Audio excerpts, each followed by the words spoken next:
একসময় আমাদের ঘরে ঘরে কাঁসার বাসন ছিল আভিজাত্যের প্রতীক। প্রতিটি অনুষ্ঠানে, প্রতিটি উৎসবে, প্রতিটি পরিবারের গল্পে কাঁসার ছোঁয়া ছিল অবিচ্ছেদ্য। কিন্তু সময়ের সাথে সেই ঐতিহ্য হারিয়ে যাচ্ছে। সহজলভ্য প্লাস্টিক আর মেলামাইনের ভিড়ে আমরা ভুলতে বসেছি কাঁসার বিশুদ্ধতা, সুস্থতা আর সৌন্দর্যকে।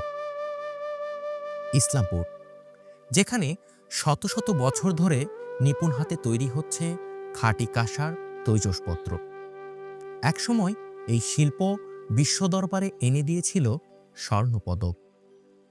আজও ইসলামপুরের কারিগররা আগের মতোই নিখুঁত দক্ষতায় তৈরি করছে এই শিল্পকর্ম। ইসলামপুরের এই ঐতিহ্য এখন আপনার হাতের নাগালে। কাঁসাবাজারের অনলাইন যাত্রা শুরু হচ্ছে। এখন ঘরে বসেই পাবেন খাঁটি কাঁসার ঐতিহ্যবাহী সকল সামগ্রী। ঐতিহ্যকে টিকিয়ে রাখার এ যাত্রায় আপনিও থাকুন আমাদের সঙ্গে। কাঁসাবাজার, ঐতিহ্যের নতুন ঠিকানা।